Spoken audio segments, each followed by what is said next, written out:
Sportsfeld. Oh, we caused a rift in the space-time continuum last week. We were so good with our takes that we completely altered the course of hockey history, I think. Yeah, that was us. The only possible explanation. But in between us recording episode last week. Before we posted it even. And us we put it out, getting home. What is that thing? The Oprah thing. The Secret. We put it out into the universe. We did. And then it happened. Mike Babcock is no longer the coach of the Maple Leafs. And apparently, kind of a dick. And believe it or not, here's the breaking news of the week. Apparently, some hockey coaches are assholes. It's almost like everything surrounding the sport of hockey for the entirety of the history of hockey is extremely bad. I, for one, am shocked by this. Me news. too. It's a lot of news. We have lots to get to with that. We have Mike Babcock, no longer your coach. Sheldon Keefe is the coach. We have a ton of revelatory things as the seedy underbelly of hockey culture is exposed into the light. We'll talk about that. Also, we have a wave of Basketball Canada commits that Jake is, I'm going to spoil this now, not impressed by. No, it's okay. It's not that I'm not impressed. I'm just not sure how much I care. You had the guns ablazing in the green room about this. Though, look, we'll get into it. But like, it's, I don't know. As well, the Raptors embarrassed the Philadelphia 76ers earlier this week. Because they are cowards and frauds. Cowards and frauds. Especially Ben Simmons. Ben Simmons, probably the fraudest fraud of all. Joel Embiid scored 0 points, and Ben Simmons is still a fraud. One coward, one fraud. And to help us talk about all of it is the man. Blake Murphy's in the building. Top boy. Hey, guys. You know him from Columbia House Party. Yeah, not just from all of his actual work. It's the only thing I do now. That's the. I have no interest in promoting my other work. No, obviously one of the best Raptors writers of all time. Blake Murphy is here from The Athletic. Where's my decade list of Raptors writers that we can put Blake at the top at? No kidding. I didn't even pick myself as the beat writer for the Raptors All-Decade team. Which is, of course, you did. You got humility. You're a nice boy. As the wave of all-decade teams and all-decade lists come out, Blake changed the game by giving us an all-Raptors team the most Blake artist. under the luxury tax with two-way players and a full 905 roster. Dude, that's amazing. That's the difference. That's the cream of the crop. It really is. You know what? It really is. As well. Don't give me an assignment that I don't like unless you want me to do it extremely my way. If you want it half-assed, ask it ended up else. being way more fun than I thought because once I laid out those parameters. Because you got to break down numbers in a spreadsheet. Yeah, like at first it was like, well, just name the 15 best players. And it's like, okay, well, here they are. Like that's easy. Yeah. It was way more fun that way. I thought it was great. Yeah, had to get my boy Bruno on there. Yeah, that was how good did he look in a Vancouver Grizzlies jersey? That was the most obvious one. I was surprised that you went Bebe. Third string center. I can't believe you took him over Chuck Hayes. And I think Jake will get into this when we do our decade list later on. But I had forgotten just how like bananas the crowd was on Bruno's first game. Like it's absurd. People are like screaming when he gets the ball. I forgot we were up by like 80 in that game. We did a podcast after that. Also, it was the best he looked for like 4 years. Yes, also true. We did a podcast. I remember us talking about it. Were we still at the Score? I don't even remember what we were doing. We would have been something like that. You guys, Zoobs, you definitely would have been still at the Score. Was I gone? I think so. It was early 2015. Okay, yeah, that was gone then. We talked about how they had never had a moment like that because they'd never like blown out a team so badly. It was early 2015. Yeah. Anyway, also, it's November. It's the last episode of November, as it is the 27th. Wow. It is once again time to crack into the Aveling Brewery, our brewery of the month for November. We say goodbye to them. This is our last beer of the month. It's been awesome. I have loved all their beers, and I'm not just saying that because they give them to us for free. They have all been really, really, really good, really drinkable, which is a huge plus for me. Yes, they've been delicious. I've had a great time. We have the IPA, the Vienna Lager, the Bohemian Lager, and today we open up a big old can of the Geist Stout. It's a 4.5% stout that features bitter chocolate, cocoa, and dark fruit. Campfire vibes on this one. Softened to an elegant, hop-tinged finish. Jake, open that can and slurp that beer. I'm not going to slurp it because I don't slurp. That's you. That is so not true. Yeah, it is. We established this last week. I wish we had videotaped that. Oh, wait, we did, and we can check. This is the second time I've been on when you guys have had a beer, and it's the second time that I haven't tried it on Untapped, and no one has. Look at that. No, none of my friends have tried it on Untapped. This is really exciting. Either. Bitter chocolate, cocoa, and dark fruit. I cannot wait to roll back and look at the footage of last week and have Jake slurping it on film. As you've heard from us all month, Aveling Brewery, located in Toronto, 1042 Queen Street East. Our neighbors and friends helping us out with this. Thank you again to Aveling Beer of the Month. Check them out. Breakfast, lunch, and dinner, and a whole ridiculous array of beers. When the little steam comes out of So good. can. Fresh batch. What batch number are we on for these bad boys? 16. 16. Unbelievable. So you can go there, get some fresh brewed beer, get a meal, and enjoy yourself at the Aveling Brewery, 1042 Queen Street East. Look for the pristine white building on the north side of the street.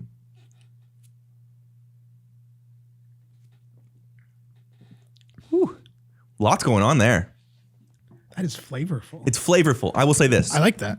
I like it. It is not in the same vein as the other ones where it was like I'm gonna have 12 of these and. Well, I mean, it's a stout. This is a after dinner. It's a dessert beer. It's a dessert beer. Yeah, it's a digestif, if you will. Yes, probably not technically. It's like a port. It's like a port. It is like a port. Yeah, you have it after dinner on Christmas. Chocolate, cocoa, and dark fruit. Absolutely correct. Campfire vibes.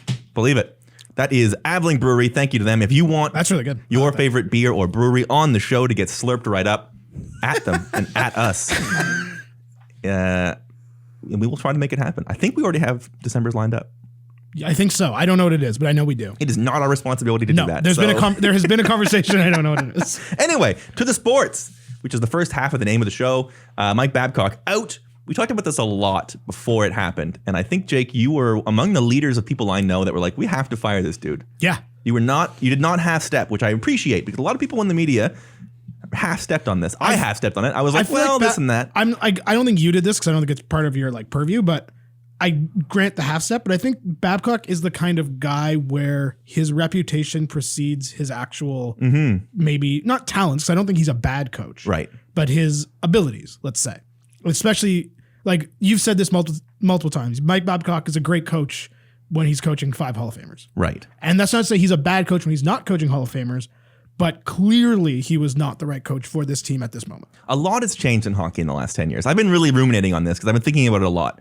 And I think one of the big things that has changed in the last 10 years that I think is a shortcoming of Mike Babcock is guys are coming into the league now not as finished as they used to be, right? In Detroit, it used to be you get drafted, you play in the AHL for 3 years, you learn everything you need to know about hockey. You come up, you are a full player. Now, guys are coming into the lineup at 18 and 19. Yeah. And he doesn't seem to be, and it's hard to say this because we weren't at practice, but the difference that we are hearing from the media with Sheldon Keefe is like they are practicing at practice. They're doing drills.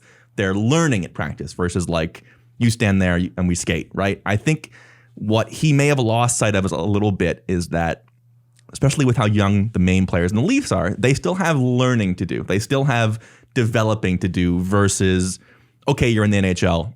You know how to play if you're here. You know what I mean? Yeah, I think that's true. And I also think that it's just, I think there's a, what's the word I'm looking for? Well, they fucking hated him. Well, yeah, there's that they fucking hated him. But also I think there's the quotes coming out, not just like the bad stories. No one's been like, man, didn't see this one coming. Gonna miss that piece of shit that I hated.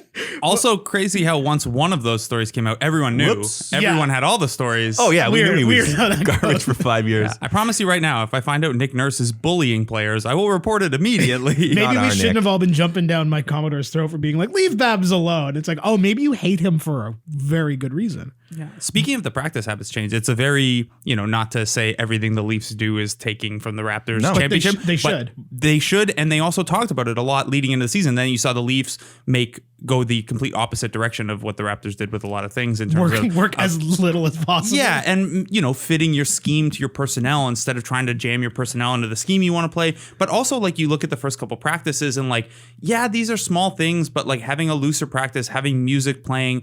To your point, Zeus, being more skill-oriented where, the Raptors have a huge player development staff and everyone gets one-on-one, 2-on-1 at max treatment after practice. All those kind of things that I think, I think Babcock, again, having not been at the practices, the impression I get is that a lot of what he did because that's the way it's been done. Mm-hmm. And we might have better information now on how to approach things from a practice perspective, from a player development perspective, with a younger roster. And then hopefully that'll lead to changes in the style of play because that team playing low event hockey was criminal. And also, not only is it criminal based on what's on the ice, but to your point about fitting your personnel to fitting your schemes to the personnel and not the personnel to the schemes. Like, it's very clear that the Maple Leafs team that is on the ice and is on paper is the team that Kyle Dubas envisioned from his very last 10 years of development perspective, from advanced stats, from not even advanced stats, but just like scouting and development. And then you put that team, and then Babcock's like, well, let's dump it in and go get it. Yeah, like I don't think Tyson Berry was acquired as part of the Nazem Kadri trade to be defensive zone usage in the second pair. Immediately, he looks better, on the power play and with Morgan Riley, and it's like, oh yeah, you can argue whether over the course of 82 games that'll be the best thing in terms of how you're lining guys up, but it wasn't surprising at all that suddenly, oh yeah, Tyson Berry was good. And like you have these guys, like you're saying, like you have these amazing skill guys, like literally some of the best skill guys in the world playing these low event minutes and in low event usage. And it's like, yeah, of course, A, they don't fucking like it, so they're not going to like work as hard. And B, it's not going to work. Like, I love Austin Matthews. He's great at faceoffs. He shouldn't be taking whatever percentage he is in the defensive zone. Yeah, I get it. Like one side, if that line helps you tilt the ice a lot and puts lesser lines in positions to succeed, but also like put your best players in positions to succeed. Don't overthink this. And or as we were kind of talking about last week, don't underthink and be like, well, the fourth line goes on after the third line. The third line just scored, so let's put the fourth line. This isn't NHL 95 with line changes auto. Right? Exactly. It's like, and I got bothered a little bit in the playoffs last year too. That like understanding that hockey players cannot play 40 minutes a game, there not being a huge differentiation in minutes, in the playoffs compared to the regular season. Patrick Marleau played 90 minutes in Game 7. Like you could crazy. You could absolutely convince me that the best strategy, and you'd have to look into the sports science side and stuff, but like your fourth line might only need to play like 6 minutes in the playoffs, and like you might be able to get away with 5 defensemen. Like you should be playing your best players as much as possible. Well, was it Vegas when they made their cup run who they were playing like 1 defenseman or 5 defensemen? Yeah, they played a lot of 4-forward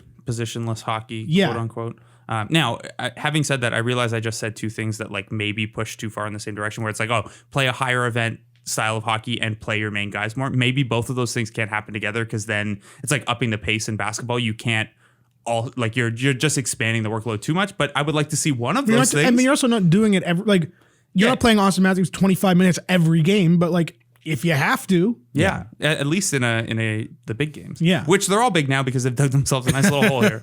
To bring back sort of to what you alluded to with Tyson Berry, and I think it was in the very first game under Keefe, it was an optimistic thing to see where he started that game out with Riley, and then they went away from it, and it was intentional to get them going offensively in the beginning, and then like, okay, we got our goal, now we shift to it. Like just the idea that he would strategically change lines is like, it's not rocket science, but it was very hard to get Babcock to move off of sort of his beliefs. And we went through this, I think 2 episodes ago, Jake, we talked about this, where I was sort of fed up and I came in and I said, well, is it that the style is not like, is he telling them to play a different style? And you said, if that's the case, that's insane and they need to fire him. You were obviously quite right, because he is gone, as they say, and the team looks like they're having fun. And I think another degree of it is we've all heard Mike Babcock speak, and that's all great. And you're like, oh, he's got folksy. And it's like, after 4 years of that, you'd be like, shut the fuck up. Yeah. Anything but that. Like, I'm sure it's fun year 1 when you're a rookie, and year 2 when like this guy played the Olympic coach and he was this and that. And then year 4, got a ring. Yeah, year 4, you're like, all right. And it's also, I think, to your point about how they how they like fucking hated him, and he might have been like a real piece of shit to them.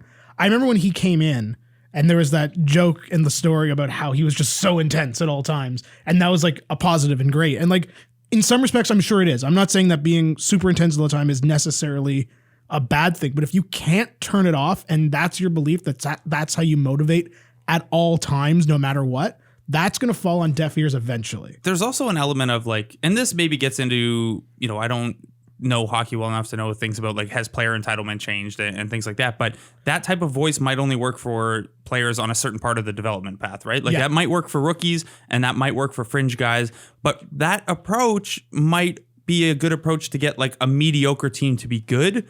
I don't know that it's going to work with a skill-heavy team to make them good to be great. You can't throw sandpaper at skill, especially a young one. Like I think it does work if you're talking to like Steve Yzerman and Nick Lidstrom, who are just like, yeah, whatever, right. I'm just going to do what the fuck I want anyway. And in a completely different era in the league. I think that's another point is like when he won, like you could be a possession team and have the puck the whole game and like not give up chances and dominate like that. You just can't do that in 2019. When's the last time he won a cup? Like 2001?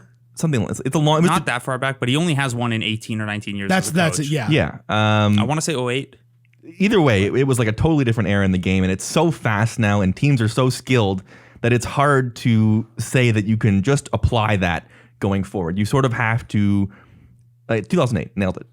You have to be willing to change, and that was something that I thought he struggled with, and that is obviously a sore point going forward. But it's changed, and we'll get into this in a minute here. But one of the big things that came out that has slowly sort of set off a chain reaction on the hockey world is this fucking story about what he did to Mitch Marner, which is like it's insane in a very like kind of fucked up way. I sort of see Babcock. No, I'm not saying you should. I'm right. I'm absolutely not saying it's the right thing to do. It's the wrong thing to do. I'm saying I can see in Babcock's brain how he thought it was a good idea, but it's just so shitty and so messed up to do to a 19-year-old kid. Yeah, and a kid that everyone, by all accounts, loves, right? Yes. Like all those young guys, Mitch is the happiest one, and the one that they all seem to Marlo like took him under his wing immediately. It seems totally nuts that you could get away with doing that. Also, why do it there? Like, ask him who he thinks the 3 hardest workers on the team are. Yeah, don't ask him to list 1 through 17 or whatever it is, and then publish it on the whiteboard or whatever. I think my question, and this is a question because I don't know, because I've never played hockey. I've never been in a hockey locker room.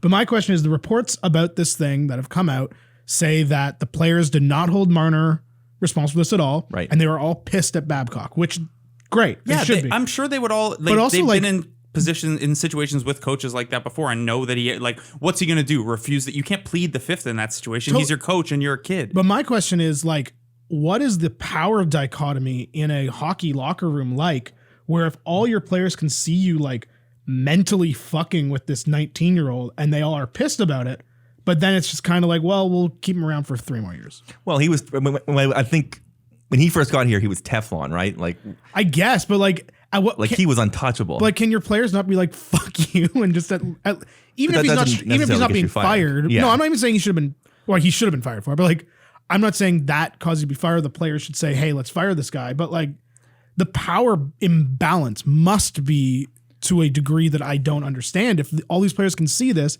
be pissed about it, stand up for their guy correctly, but then it doesn't come out till 4 years later. Yeah, it's tough. The not coming out thing is pretty. I cannot believe it didn't come out during Marner's contract discussions with the amount of stuff that was getting leaked. Man. And with Paul Marner, who's never shy of a media availability.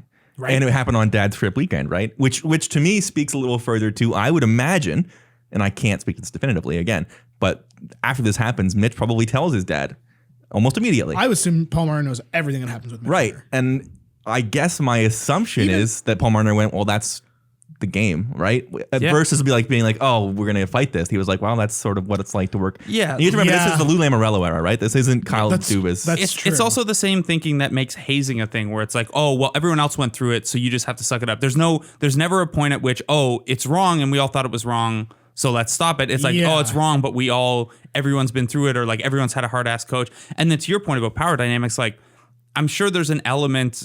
This is maybe not enough of a justification, but like Babcock controls your minutes, which controls your money, which absolutely, you know, obviously, as they always say, a coach is more replaceable than the roster in the like macro sense, but like day to day, that guy controls so much of your life. That's true. Mitch did end up playing on the 4th line that year for a little bit, if I remember correctly.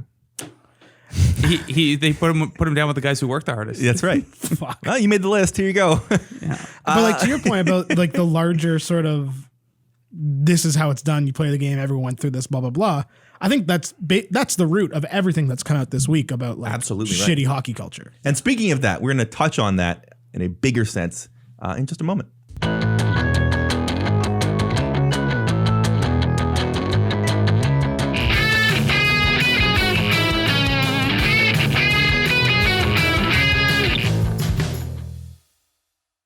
All right, we left off talking about the things that have come out this week in the greater issues with hockey culture. We saw Akeem Alou, who was a member of the Calgary Flames organization, had some big things to say about Bill Peters when he was the coach of the Rockford Ice Hogs, with some racial remarks about rap music. I wouldn't even call them racial remarks. He just dropped racist remarks. Dropped a bunch of N-bombs.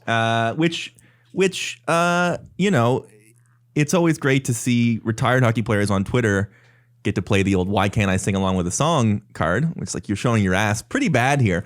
But why can't I though? Yeah, well, you can't. It's not, you can't. You can't. The answer is you can't. You don't need personalized instructions for every fucking issue in the world. Yeah. You just can't do some things. This builds off.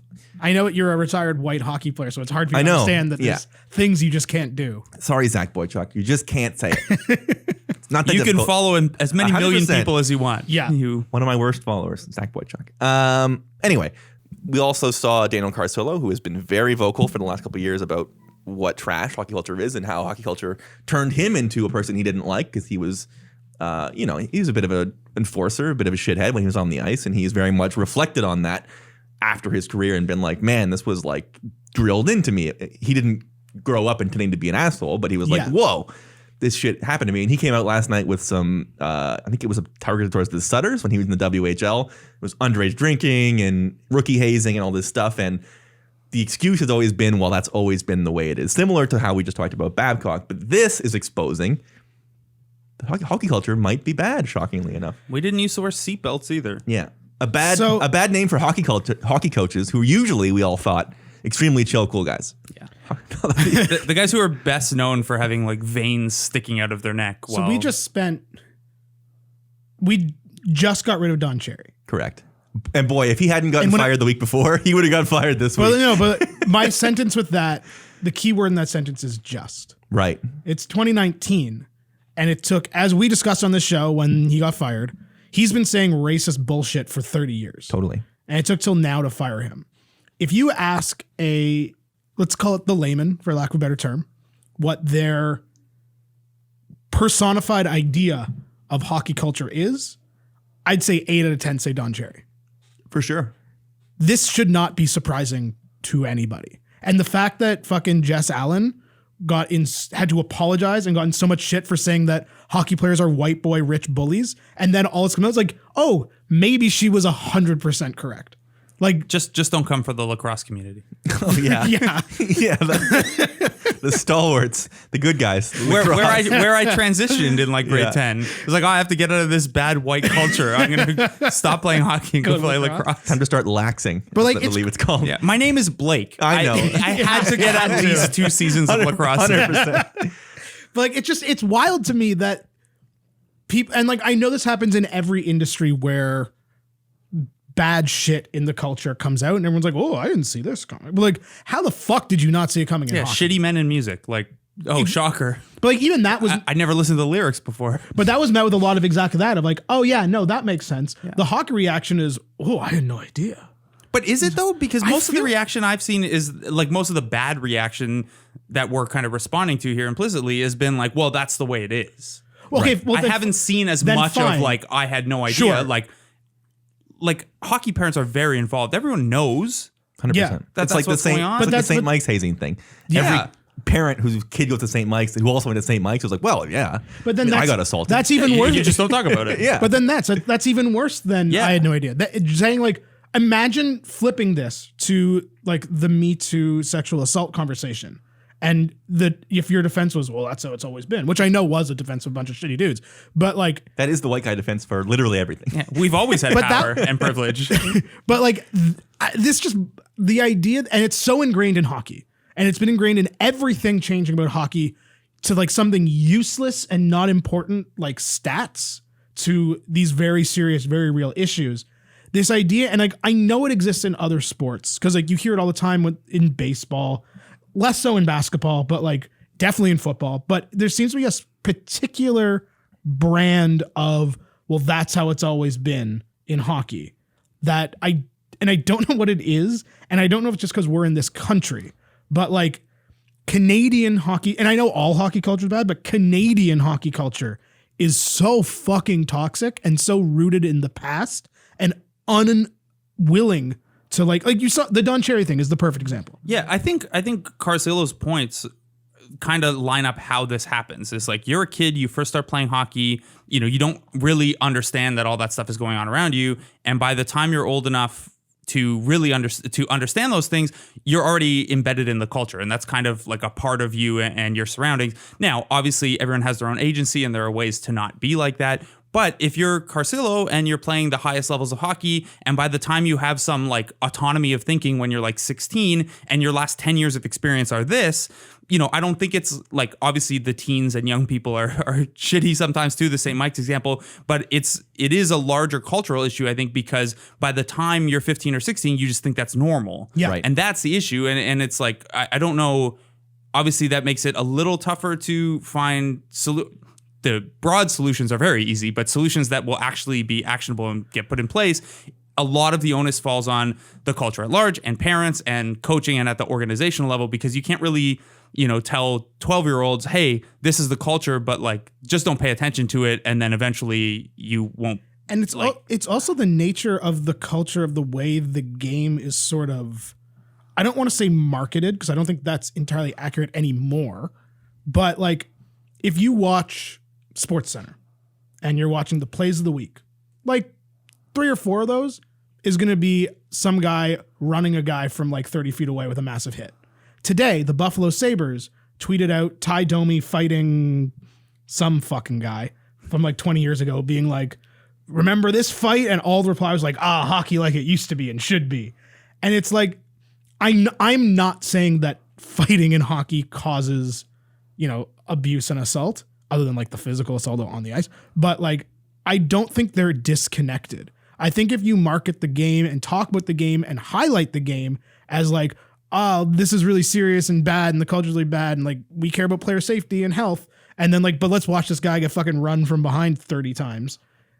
Or not even from behind, like here's a good clean hit or whatever. If that's the culture you're pervading, which is inherently a violent culture, I don't see how those two things can sort of coexist. I think that's related to another thing too, which is that, you know, the idea, and this applies to all sports, not just hockey, this idea of physical toughness and mental toughness being the same thing. Yeah. Where, you know, if you go out and you can take a hit or you can lay someone out, that's the same thing as, you know, mental toughness and fortitude and playing through it. And, you know, you are conditioned to like the mental toughness side just has to be there. And I think that, you know, for players, obviously we have a lot of examples of players who have gone through those hazing or those bullying coaches or bullying teammates or whatever and didn't come out the other side okay.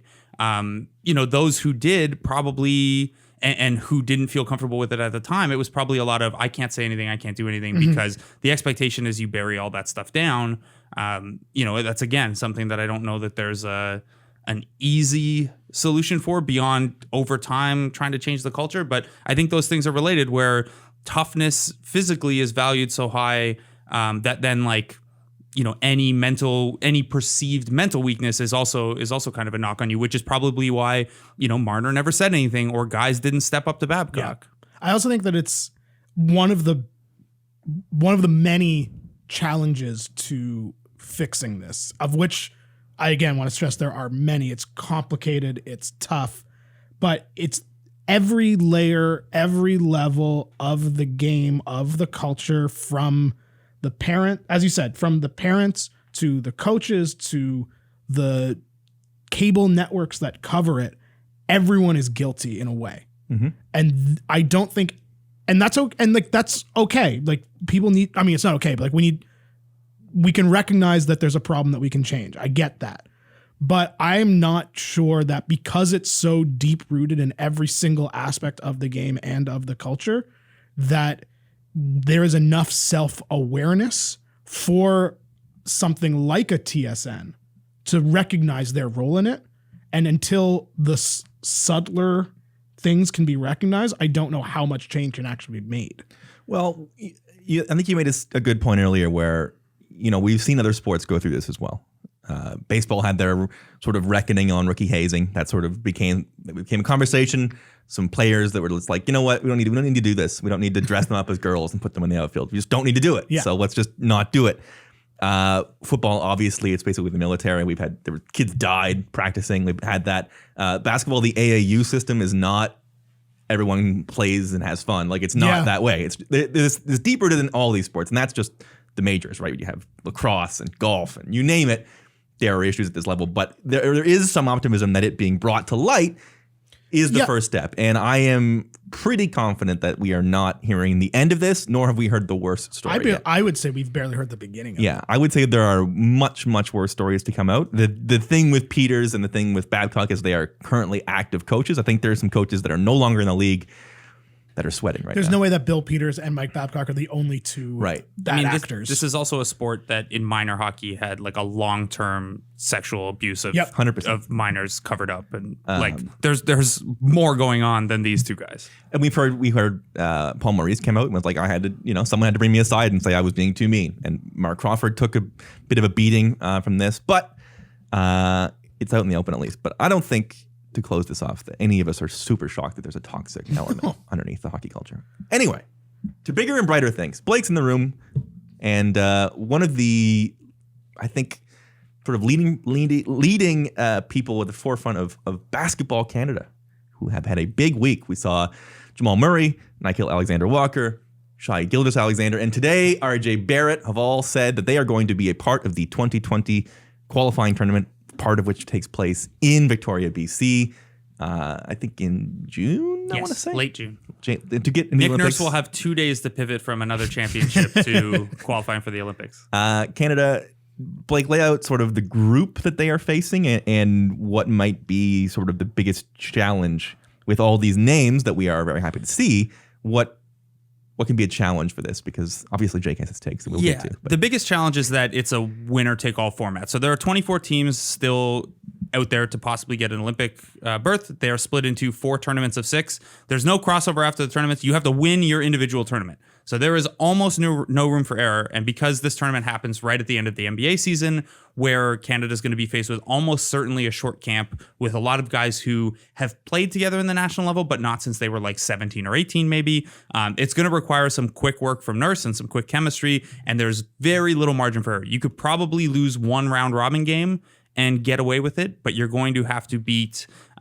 Is it just like the winner of the tournament qualifies and that's it? The winner of each of the 4 tournaments qualifies. So Canada is in a group with Greece and China, and then on the other side is Turkey, Belgium, and Uruguay. So all of those teams, except for maybe Uruguay, pose some sort of threat. China will have a fairly supportive crowd out in Victoria if the previous exhibition games between Canada and Vancouver, or Canada and China in BC were any indication. And Greece could have Giannis. This is where we run into a very weird monkey's paw situation for Canada basketball, where the further the Milwaukee Bucks go in the playoffs, the less likely it is that Giannis Antetokounmpo is available for Greece. The finals could go, I think, up to 2 days before the tournament. So say Giannis is in the finals and it goes 7 games, he would, have to choose between a championship parade and playing for Greece. However, not too worried about that. The further Milwaukee goes in the playoffs, the more likely it is that Giannis signs the Supermax this summer because he's happy and thinks he can win there. So Canadian basketball fans might be a little torn watching the Bucks in the playoffs. Where will Nick Nurse find a strategy to shut down Giannis? Yeah. I mean, get quiet. Yeah. Now the one, and so if you look at this roster, the other concerns that kind of come up is like they're deep at guard. They have a lot of ball handling. The presence of Jamal Murray, RJ Barrett, Dylan Brooks gives them something that they lacked in the World Cup this summer, which is a guy who late in a possession or late in a game can go get you a bucket. Nick Nurse talked a lot about how the offense had to generate offense instead of an individual guy you could throw to. They have deep but not necessarily elite big men, and then when you look at their forward depth, there's not an obvious guy for Giannis. Like Melvin Ejim might get that assignment, or Dylan Brooks. Dylan Brooks has improved a lot this year defensively since coming back from injury, but he's not like that level of a defender with a guy Giannis's size. So they're gonna have to get really creative. The FIBA court's a little smaller. There are different rules in terms of how you can defend the paint, so you can get really creative walling off a guy like Giannis and forcing him to operate from outside or use his teammates. That was something Greece ran into in the World Cup. But yeah, it's not gonna be an easy tournament. It's probably the second toughest of the 4 Olympic qualifying tournaments. Canada will have the best roster on paper if these commitments hold, which is great because in the past it's always been like hemming and hawing, like, yeah, we'll see, but I hope to play. And now you have 4 of the biggest parts of the program coming out and saying, I'm in. And then you have guys like Corey Joseph and Kelly Olynyk and Kevin Birch who never miss it. So it's basically they've checked off. After everyone was so disappointed coming out of the World Cup and everyone who turned out, I had written a piece that kind of laid out everything Canada basketball needs to do over the next 8 months to make sure that this doesn't happen again next summer. And again, it's going to be a tough tournament. So even if you get guys out, they might not make it, but they've checked off every box. They stepped up financially to host the tournament in Canada, in Victoria, and they have marquee commitments right out of the gate from a couple big names. So positive steps so far. Obviously, a lot can happen between now and June, and then again in a very low room for error tournament. Are we counting on Andrew Wiggins? No. Okay. I would be... Is he just like... I was talking this with Melissa. He's just like... Because obviously the Walker cousins and RJ, who is also a cousin, they're fairly close. And Jamal. All very close. Obviously, Andrew is not a part of, like, close with those guys. As far as I understand it. Yeah. Like, he doesn't use the Canada basketball facility to work out in the summer like most of those guys do. I think he works at a P3 in the US. But yeah, a lot of those guys are, like, in contact over the summer and, like, go play Crown League or, like... Right. You know, there's a Humber campus where Canada basketball kind of runs Monday to Friday skill sessions and practice runs and stuff. And those guys are in and out of there and stuff. So go Hawks. You know, you hope that you build a little bit of chemistry that way from like, okay, these guys haven't played on the same team in a long time, but they've worked out a lot together. They've run 5-on-5 together, kind of how, you know, the Raptors are starting the season so well, so early because these guys play together all summer and the finals just ended. It feels like. Yeah. Yeah. So you hope to get some of that stuff. The Wiggins thing, I don't know, man. So it goes. I just don't think that relationship's there. Yeah, doesn't seem like it. Which is fine. He's having a really nice season, but like, if enough guys commit, it's not really the end of the world. Jake, please. Okay, so here's my thing. You're allowed to go this way. No, see, I'm not, because everyone gets all fucking pissy about it. No, I'm not. Nobody's pissed. Not you guys, but like, okay. So here's my thing. It's not that I don't want them to do well or succeed. And I don't really know why this is, but I have a really hard time getting excited about these commitments. And I think part of it is because I actually don't fully believe that they're all going to go. And because we totally blew it with Alex Wong on here and we're like 0 for 12. Also true. Players we thought were going to play. But like if the Nuggets go to the conference finals or the finals, like Jamal Murray's not going to play for Canada. Yeah, I mean, stuff happens. Guys missed it last year because they're hurt. And then you have things like free agency or young guys whose teams pressure them a little bit and more. I think that's all totally fine. Yeah, and like every totally individual fair. decision you can respect. I think Sean was giving me a hard time before we came in here because I care about Canada's soccer. And I've been, for the last half an hour, I've been trying to figure out like what that difference is. And I think for me, and this is potentially unfair and also against kind of how I feel about enjoying sports for most things, I think my difference is like if Canada sends their best roster to the tournament and they qualify and they make the Olympics, that's awesome and that's fun. But I think part of it for me is like there's always the question in international basketballs, who is everybody else going to send? And if everyone sends their best team and Canada makes medals, not win, but like medals or even just does well, I think that's exciting and I think that's awesome. But like the United States sent like 4 guys last year. And I think the difference with Canada soccer is like Canada soccer is always, they're qualifying and playing against, they're putting their best team on the field, playing against the other best team on the field and trying to make a tournament where the best teams are on the field. And and I'm not saying that everyone should go for FIBA or for the Olympics. I absolutely believe it's every player's individual choice. And I'm fine with that. I just think from my very casual Canada basketball fandom, it's hard for me to get like super hyped about it without knowing what I'm going to see. Like if all these guys who committed go and they beat a Greece team that doesn't have Giannis, like that's great, but it's hard for me to be like, fuck yeah. It's like going to the Olympics if they do that. For the first time in 2 decades. Sure. I guess. No, I know I'm conflicted like with the Olympic rosters will be different. Also, like the US is sending a better team to the Olympics. Yeah, I would hope so. This is the thing is that on the FIBA calendar, the World Cup is the biggest event. The FIBA's though. Like, and didn't they send like a very okay team in 2016? I think so, but they have so many options. Right. Like, are you really going to be complaining if like Kyle Lowry's only the backup point guard instead of the third string point guard? Like, I will admit my own hypocrisy here that if they do qualify for the Olympics, I'm obviously on board. Sure. Yeah, you're the same as Andrew Wiggins. Yeah. Yeah, kind of. I think the real answer here is that Jake's lack of support for Canada basketball is part of toxic Canadian hockey culture. Absolutely. Jake just I don't support Canada in hockey though, so I don't know if that works. Yeah, but you root against them in the World Juniors probably. Yes, I do. That seems like a very Jake thing. I always root against Canada. Why would I root for the best team? Yeah, go Swedes. Sweden or whomever. I just want to put Mike Babcock for World Junior head coach out of the universe. He's going to be busy hosting Coach's Corner. He's going to be the coach of the Calgary Flames next week. I think that's what's going to happen. Oh, boy. But I had a thought, and now I lost it being mad. Too bad. Yeah. It wasn't important, really. It's fine. No one is saying you have to support or like anyone has to. Like, oh, no, I remember. Like, there's a little bit of, Charlie Brown with the football. Yeah. At this point. 100%. It's not even that. Like, I've supported the Raptors for 25 years. Like, what team being bad and not interesting is not a thing to make me lose fandom. But I feel like, I feel like there is an expectation now, especially surrounding Canada basketball because of the Raptors, that like you support like Canada's team, support one, support the other. And it's just kind of like, well, I don't think I agree with that. I don't know if it's as much Raptors focus as it is like they have the second most players in the NBA. Yeah. There's 16 NBA players. Yeah. I just feel like I need to mention, because we haven't talked about it, that the women's program is also awesome. Number 4 in the world. They're ranked 4th in the world. They're a 1 seed. Kicks ass. Yeah. Natalie Akama, they're awesome. And like they have kind of set, and I do wonder how much their example has pushed, because the Canadian women's program skews pretty young too, like the men's does. I do wonder how much their example of like Kia Nurse flew in from Australia for a pre-qualifier and like flew like something like 26 hours to play 2 games in Edmonton that Canada was going to win no matter what.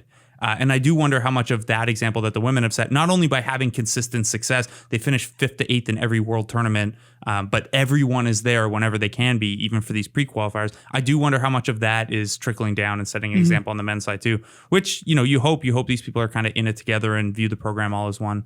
But shout out to the Canadian women who have a real chance to medal at the Olympics too. Absolutely. All right.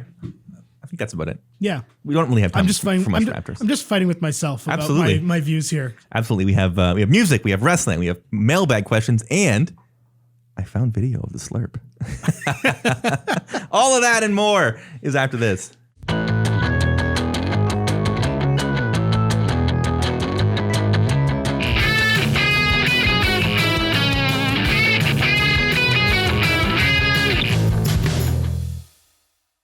Oh boy, we've hit the middle of the show. We solved the mystery of the slurp. Sort of. If anybody, I'm not going to reveal who it was. What do you mean, sort of? I'm not convinced. That was the noise we were talking about. It was a noise. Right, but that's the only noise anyway. It was barely a slurp. Right, but you understand what my point is. That was the noise we were arguing over. Yes. And yes, I understand. I understand. I just anyway, find the WTF Maple Leafs episode on YouTube. 7 minutes in, you will find out who does the slurp. We move on. Jake and Blake, you are both here, the hosts of Columbia House Party. Talk about music for a minute. What do you got for song of the week / plug the show a little bit? Oh, okay. Whatever you want to do. Caught me off guard. Talk about music. I'll hold this guitar. There is a guitar in the studio now for some reason, which Zoobs is picking it up. Do you play guitar, Zoobs? I play guitar once or twice in my life. Look at that. Yeah, I could probably still play My Own Worst Enemy.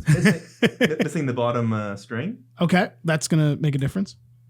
Is it in tune? I assume it's not in tune. It only has 5 strings. I don't think it's going to matter that much if it's in tune. That's fair.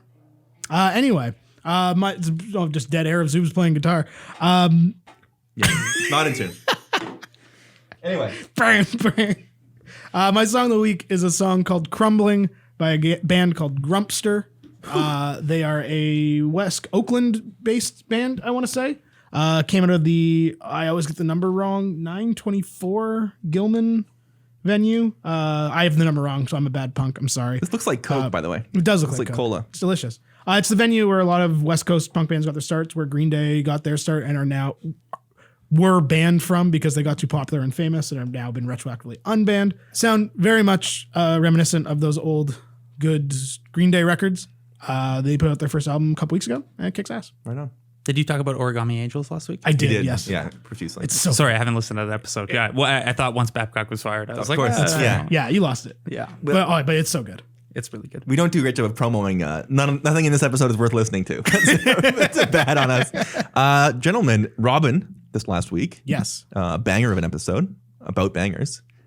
Yeah, it was fun to sort of do an episode that wasn't, I don't know if fun's the right word. No, it was fun. challenging. I had fun. I had fun, but I was worried about it. It was also to pull the curtain back a little bit. We have recorded 10 episodes at this point, yes. And we'll have 12 done before the next episode airs.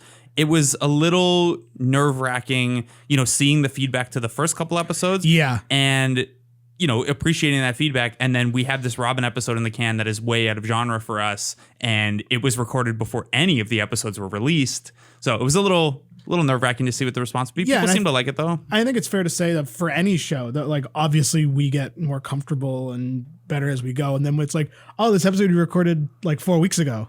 Here you go. It's got to like, be challenging. Yeah, we have some fun ones on it. We do have some fun ones coming up. A review from my coach is Melissa said, "Wow, Jake seemed organized this time." And I was like, "Yeah, yeah." So I had a couple of that. Yeah, I did it because I had to. 100%. I need to research. My knowledge of Robin is admittedly like those two songs are fucking knowing the awesome song. Yeah. It's been fun to do a couple episodes like that where I know a little bit less, especially the episodes like Jake and I kind of trade back and forth who's leading the episode, who brings the album to the table. So it's been fun. The ones, we did a recent one where I knew the album really well, but I didn't know a lot of the band's backstory, and I didn't, so digging into that was cool. Yeah, it's been fun for bands even that I like a lot but don't know a lot about. Or in albums that I hadn't listened to in a decade. And yeah, it's like, oh, yeah, a lot of those. That was really good. Where do we go next? Third Eye Blind is next week. Yeah, self-titled. Very nice. Yes, one of my favorite albums ever. Columbia House Party, folks. Columbia House Party. As I said, I had the least helpful note of all time. I had a dream about a new logo for the show and then forgot what it was when I woke up. So there's that. Thanks, buddy. It was a good note. Yeah. Match of the week. We're talking top guys. It's the Revival against Undisputed Era from NXT last week. Blake and I are the top guys. So you had to do it. Yeah, like that time we accidentally went as the Revival for not only are the Revival, the tag team, one of Zoobs and I's favorite. Who makes up the Revival? Scott Dawson and Dash Wilder. I don't know why I asked. Yeah. So I'm not sure what you were looking for. Though. I thought maybe it'd be a name I knew. The twist here is that Scott Dawson vaguely resembles Zoobs and Dash Wilder vaguely resembles me. Okay. And one time we both had Revival t-shirts on unplanned. Oh yeah, I see it. So we were basically in Revival cosplay without planning or realizing. And they're very, very, very, very good at tag team wrestling. Unfortunately, WWE hates tag team wrestling. So you don't get bangers like the one on NXT super often. The game is the game, unfortunately. But yeah, that was match of the week to me. I just love seeing them get their chance to have like a 20-minute tag team classic. Doing anything but that with them is criminal. Ring psychology. You love to see it. Jake, it's time for you to ask me a great question. I feel like we could. I was thinking this. I feel like we could add coward or fraud as a weekly. I like it. Yeah, as well. I agree. Okay. For like athletes, or just in general. Maybe we make it part of the sports thing. One of us comes in this week. Who's the coward? Who's the fraud? I like it. Good brainstorm on there. Thank you. Okay, Zoobs. Yes. Does this freak you out? Okay. The headline for this article. Oh boy. Is cosmological crisis. Do not like so far. We don't know if the universe is round or flat. Ooh, what? Travel universe? Travel far enough in the universe, and you could end up back where you began.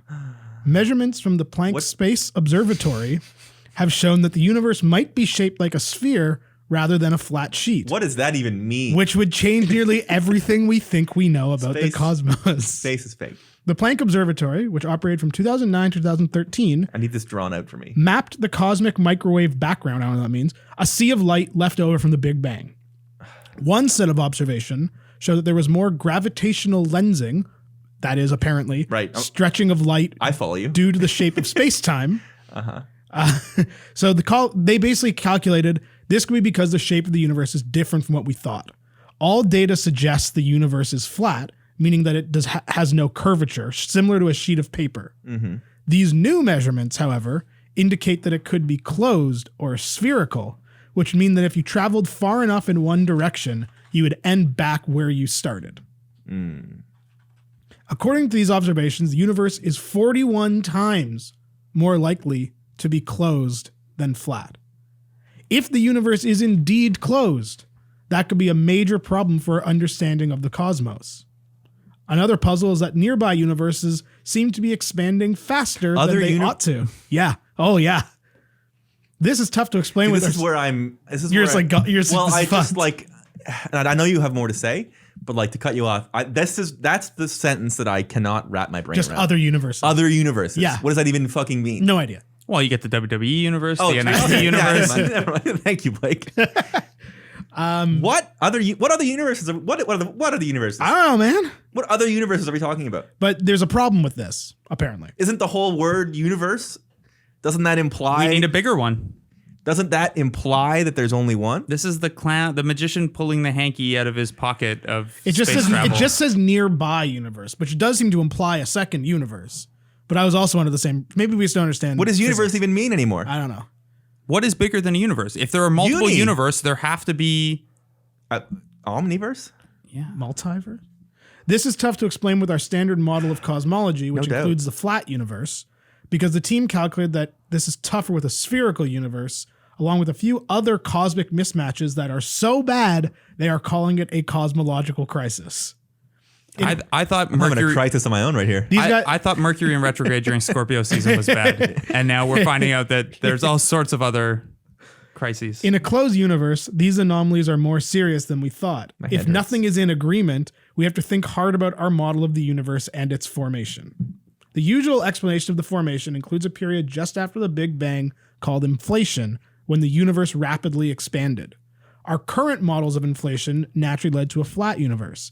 So if the universe is actually closed, everything we knew about this has to change. Luckily, I didn't know anything at all about the universe in the first place. No, but people were supposed to. Right, yeah, And no. that's what freaks me out. Us not knowing this is fine. What freaks me out is people whose job it is to know this stuff being like, wait, we were wrong. I'm gonna have to lean hard on my old take of space is fake. There's nothing outside Earth. Yeah. My concern here is minimal because our planet is going to be uninhabitable for humans But then before this matters. But if we can on leave, wood. then we don't know where we're going with if it's spherical. I don't think we would be going to another We're universe. not going anywhere. no, just we're gonna die. we're fucked. But Yeah, like Tom DeLonge is going somewhere else Space. with like 12 other people, but that's it. Just the idea that you said multiple universes, to me, destroys my concept of what a universe is. Frankly, Yeah. Yeah. Uni. You said it. I understand like.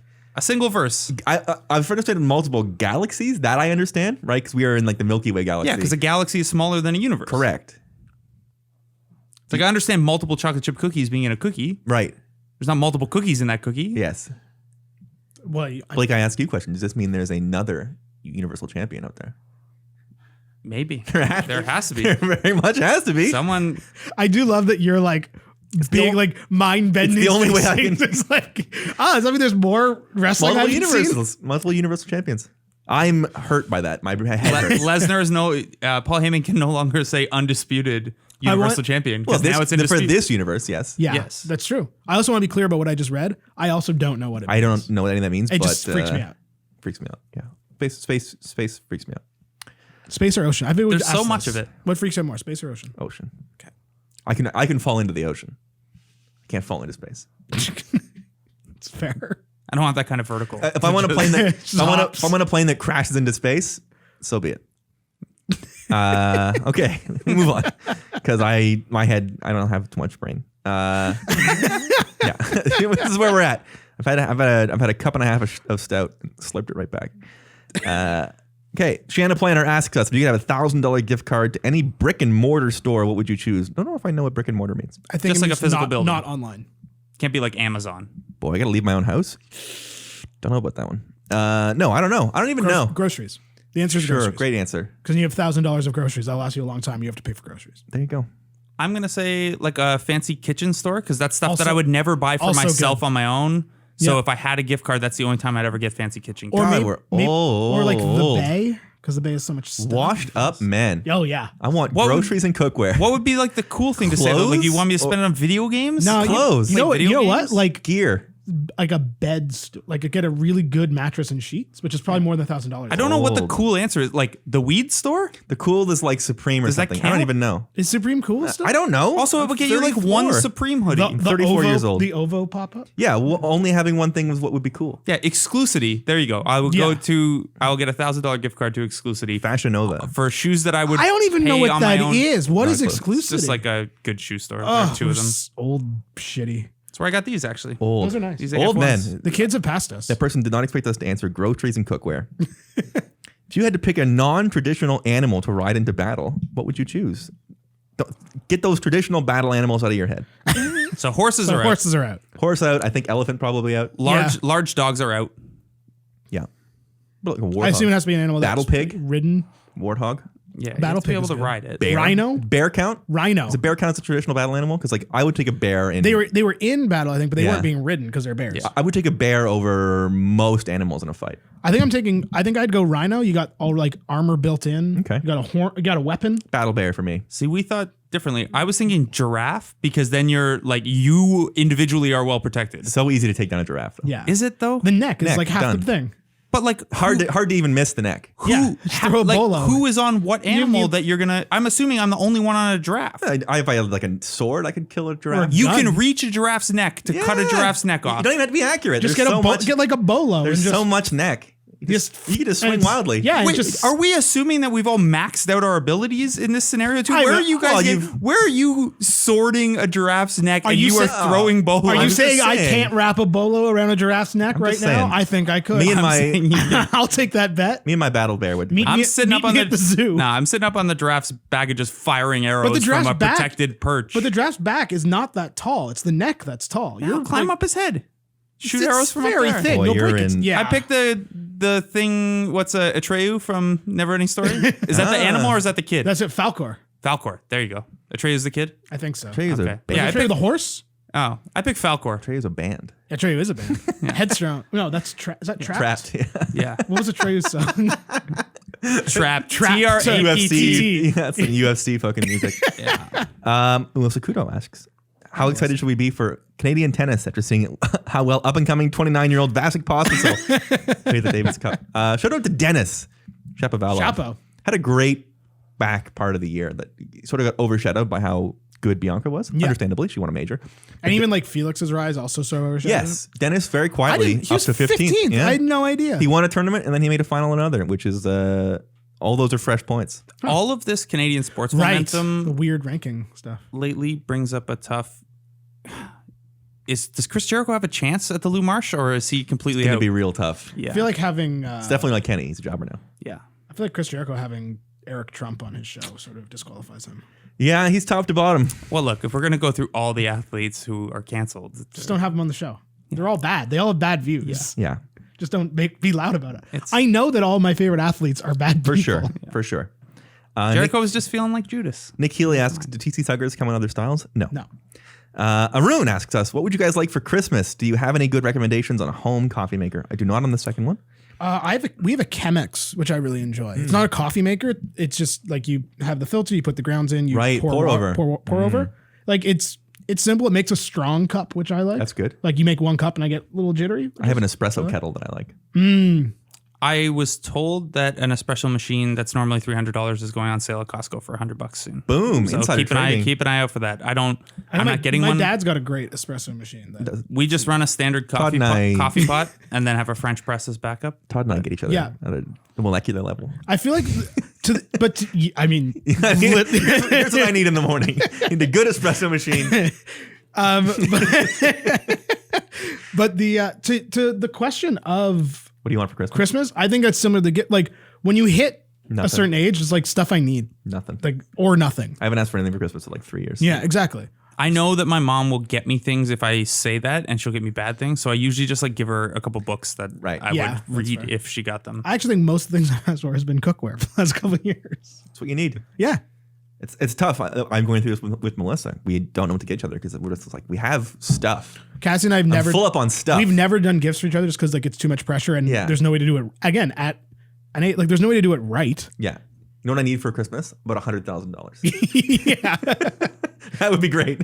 Oh, do you want to buy me a thing that we're both going to use in the house? So I'm just buying yourself. sure. Let's just go to the store together. Also, I got and a buy great. thing. She got me a great gift last year with the mini projector we use every day. Yeah, we use every day. Yeah. It's a gift for you, not for Right, but we're just you. That's my point. So beyond that part of my life. Absolutely. No, but I agree. That's my point. Right. The important thing here is that you guys are going to spend more on Maddox than you spend on each other by a significant margin. Yes. Back to his bark box. He'll get one. He doesn't have enough toys. No, he needs more. Catherine Naker, who is a excellent Toronto comic, is ESPN trolling Raptors fans on purpose just to up their online fan engagement? Yes, absolutely. Absolutely. Yes, absolutely. Yes, they this are. is year 25 of getting work like this. Yeah. How are You would. There are. I know we've had this discussion like what changes when the Raptors win a title. There are some differences. This will never change. no? They know what's going to happen. Okay, we got 2 more good ones here. 3 more good ones. Pardon me. The new father, Duncan, I don't know, asks you could have one physiological, mental, or other development skill to revert to that of a newborn and deal with it redeveloping to its current state over the course of weeks or months or years. Which skill do you choose? He's all in on new father mode. He sure is. I'm choosing anxiety.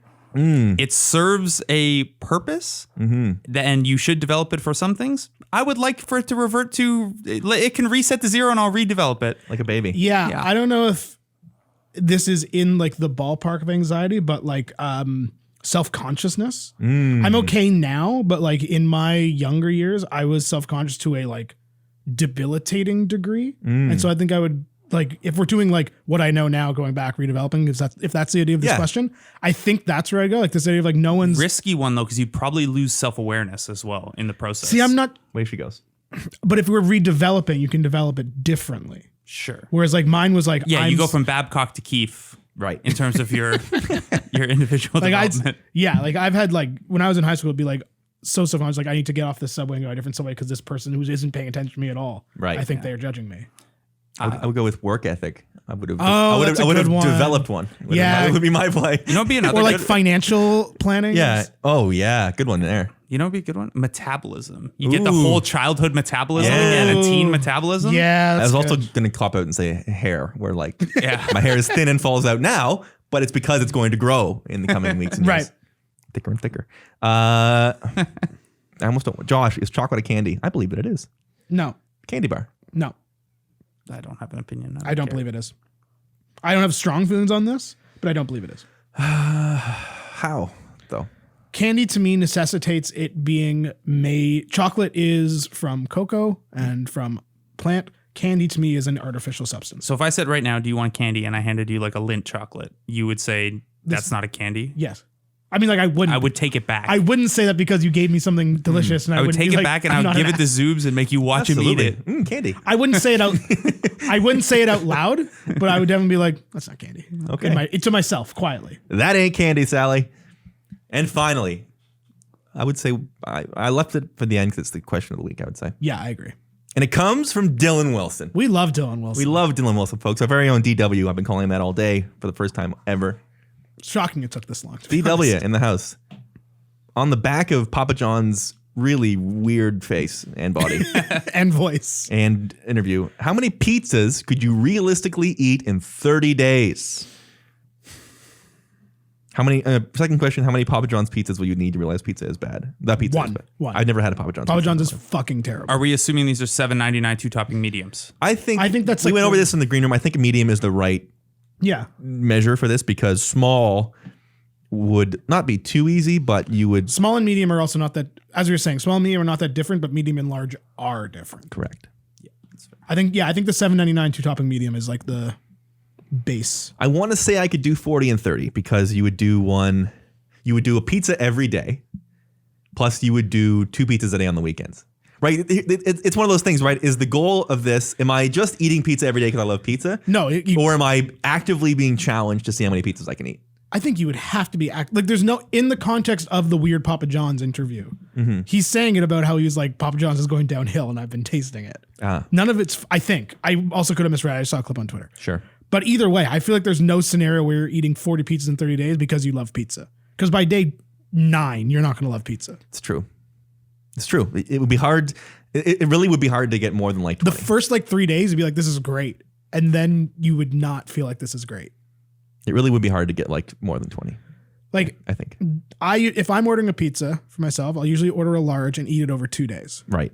So if we're taking that down to a medium, you could take it down in a day. But even taking down one medium by yourself, you feel like shit after you're done. So let's say you're eating like, 8 slices? Right. Let's say you're eating 6 slices per sitting. Let's call it that. Or 6 a day. I like that this is the thing that gets Jake to like the Blake level of analytical math. Yes. Oh, I've got some analytical math. What do you think of the Raptors? I got some good shooters. Like, okay, pizza slices. I need a slice. Well, let's extrapolate that out. Please. 6 times 30 is what, 180? So 180 divided by 8 is Blake? Like 20 and change. So yeah, about 20 and change is the answer then. And that's if you're eating it every day. Which you'd have to. Which you'd have to. I think I could do much more than that. You think? A medium pizza is about 1,750 calories. Mm-hmm. A medium pizza alone, one per day, is less than your recommended calories for the day.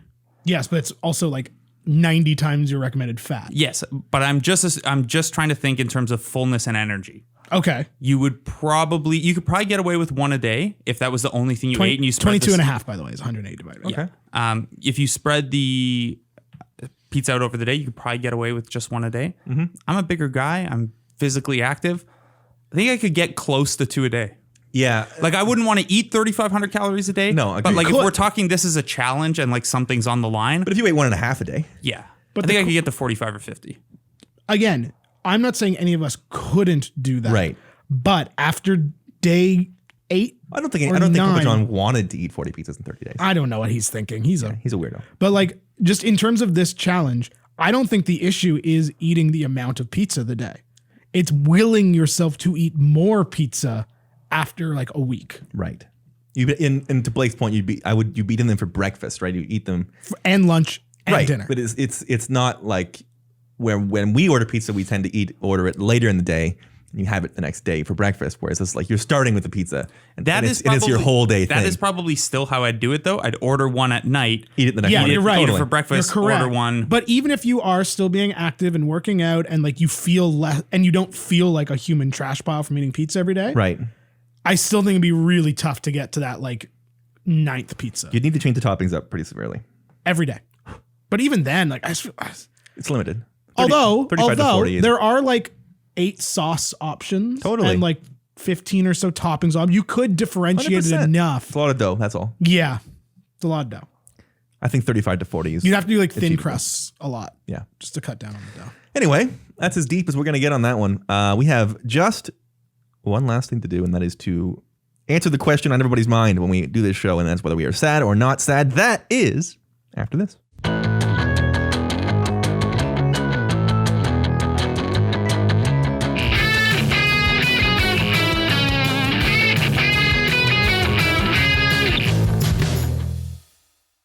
Oh boy, we are here to close it out.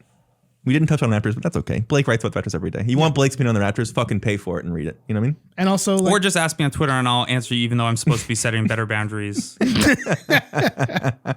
that the truth? Yeah.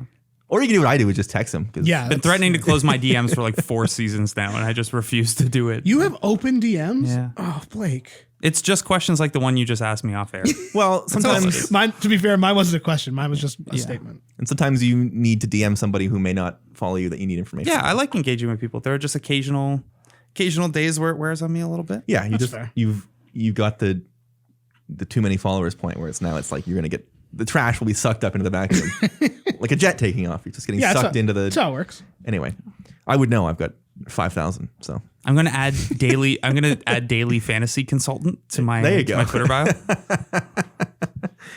bio. Okay, well. Before we move on to the final segment, we got to say once again, Aveling Brewery, thank you so much for a great month of beers. Delicious. We loved the Geistout. We loved the IPA. We loved the Vienna Lager, and we loved the Bohemian Lager. A really great. They're all different. That's what I liked about those beers. Here's the menu. Yeah, go crazy. I want to see something.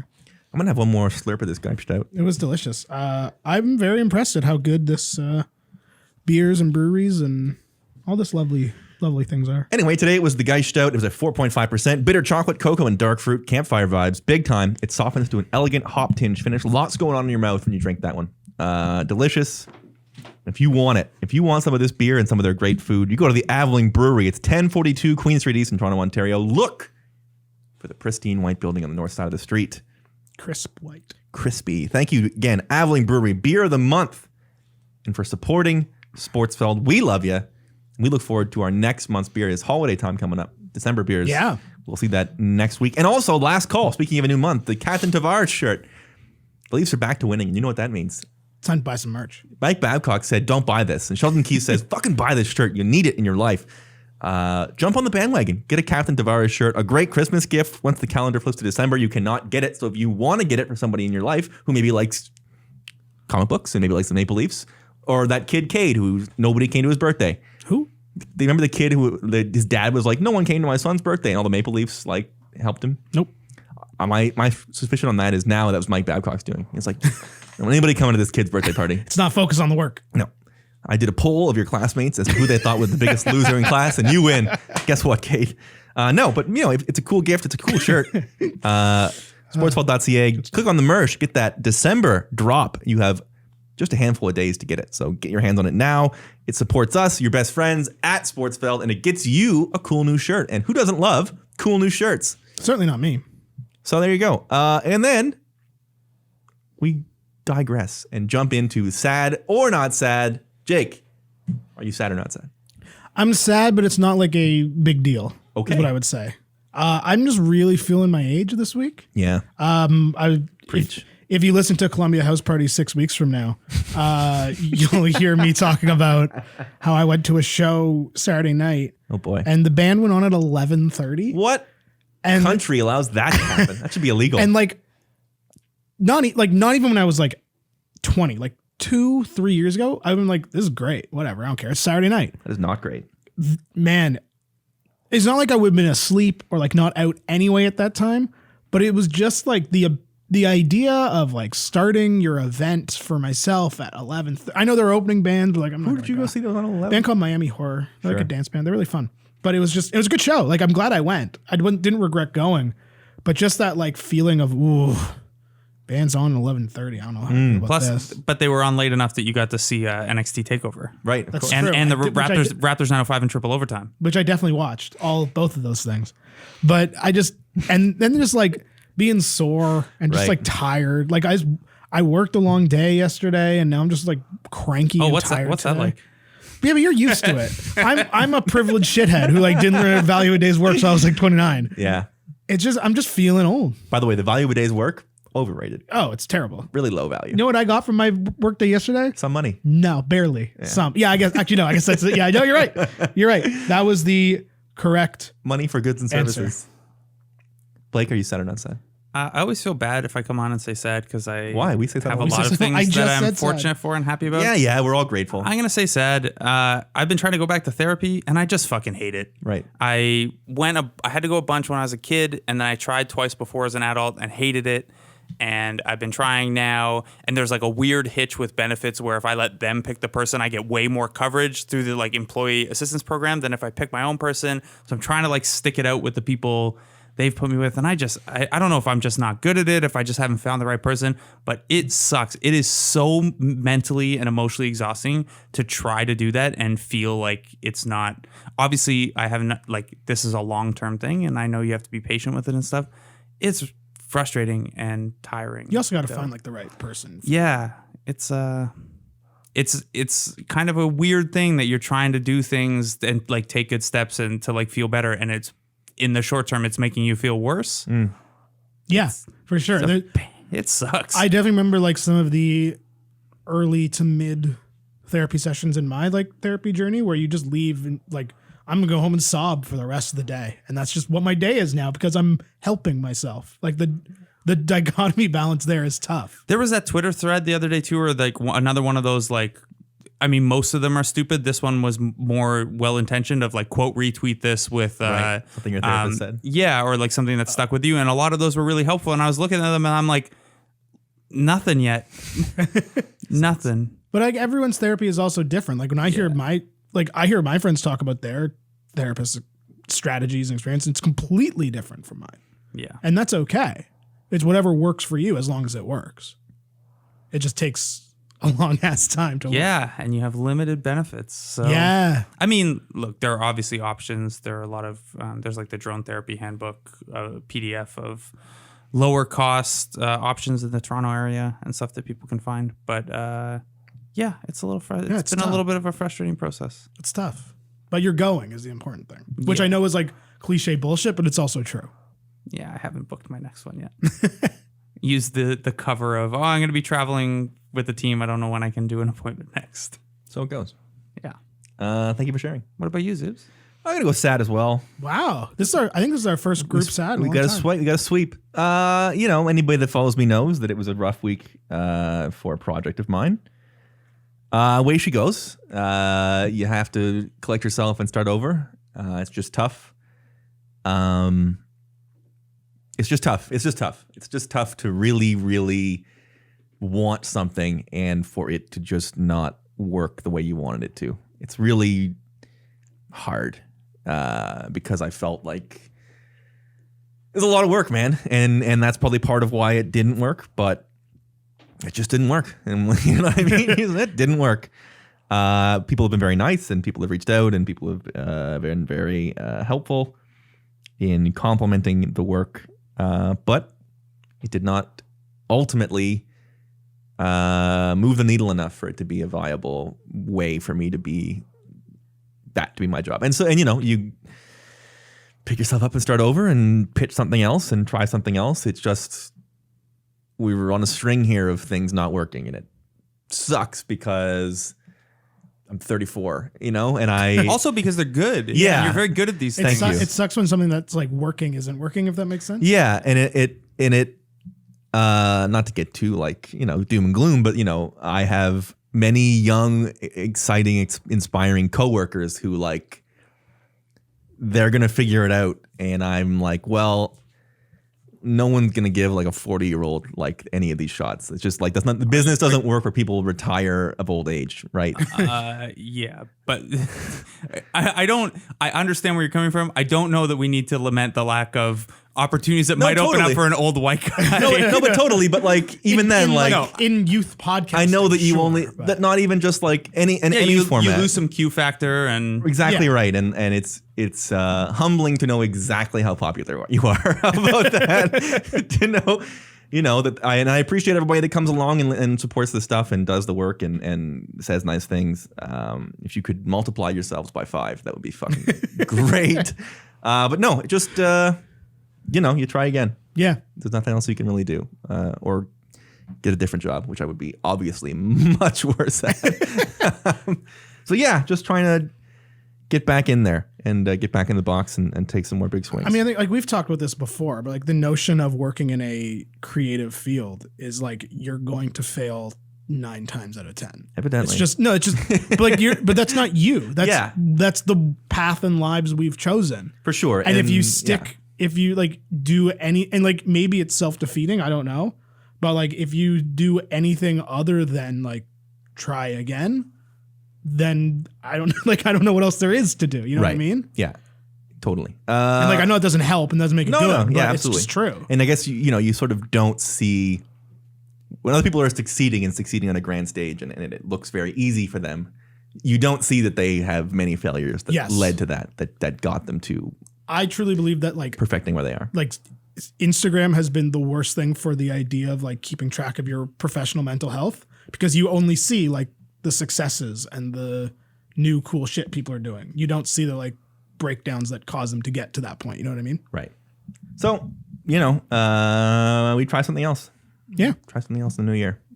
But in the meantime, thanks to everybody that was a part of it and listened to it and enjoyed it. It was a good show. It was fun. But now it's not what I do. So fair enough. I digress. I also before I came out, I was going to do a cop out where like also really feeling my age, which is like we hung out on the weekend and we ate and I was like, we ate way too much. I felt fucking. I was like, I feel fucking so terrible. Yeah. There's nothing like it was a 3-wave snack hang where there were snacks initially, and then we ordered giant chicken sandwiches. It's dumb. And then someone showed up late with like a bunch of McDonald's extra value menu stuff. Right. And at no point did any of us be like, oh, we should probably not eat anymore or stop drinking beers. It's tough to wake up and be like, I know exactly what I overdosed on, and I was like, it was sodium. You ever have too much sodium? And you're like, oh yeah, absolutely. You're just bloated I'm and dry. Like, yeah, and nothing I can do. I can just drink water all day, and it doesn't help. Anyway, that's what's going on inside my body and inside my head. 3 stads. Next week we're gonna remedy that. Maybe not. Who knows? Anyway, one thing that makes me not sad is the people that help us make this show happen. Thank you to Sean and Clay, to DW on the sticks, making it happen, doing the actual work, the intern in the box, and thank you, Blake Murphy, for being on the show. Blake, plug your book, man. Oh yeah, I have a book that comes out on Friday. Yeah. I keep forgetting. It's such a weird thing because like I wrote a book, but it's not my book. But you wrote it. I'm telling, It's your book to me. Yeah. So I helped Carl English tell the story of his life in. So it's his autobiography, like kind of as told to me. For those who don't know, Carl English is a pretty legendary Canada basketball Talked figure. about Canada basketball and it didn't come up. We fucked that up pretty bad. Sorry. No, it's fine. He was, the captain of the team for several years, one of the longest tenured Canadian national team players of all time. He's from Newfoundland, so it was cool for me to get to go out there where my family's from and spend a little bit of time. Honored to get to tell his story, which has a lot of tragedy throughout it, a lot of close calls with the NBA. I won't give anything away, but obviously if you don't know who he is, or if you do know who he is, you have an idea of if he made the NBA. I think the story turned out pretty well. It's I still don't know if it's going to be physically in stores in Ontario, but it's up on Amazon, it's up on Indigo. It's up on Flanker, which is the publisher, and then it's in stores in Newfoundland. So if there are Newfie listeners, there you go. Right on. That's what I want for Christmas. Yeah, I agree. I want Blake's book. I don't have a copy of it yet. You'll get plenty. Don't worry. I don't want multiple copies. Well, you're gonna get mine. You're gonna at least sign two it. for us. Well, I'm gonna buy it and he's gonna sign it. Yeah, but get those numbers up. That's true. I'm like free. I don't need a free I think book. the Kindle copy is only $10. I'll sign the screen of your Kindle. No, I want a physical copy. I want a hard. I want a nice. For. I want a nice thick hard. I think cover. I think the physical copy is only $22, which is Beautiful. Yeah, great. Anyway, there you go. There's your gift is idea. It on Indigo? Good. Yeah, Indigo and Amazon. And Flanker. Get a Captain Tavares shirt this week, and then on Friday, buy Blake's book with Kyle English. Wear your Captain Tavares shirt while reading Blake's book. And take photos of them and send them to us. Yeah. Anyway, that's it. Blake, thank you for being on the show. Jake, thank you for being on the show. Zoobs, thank you for being on the show. And thank you, listeners, for listening once again to Sportsfeld. Sportsfeld!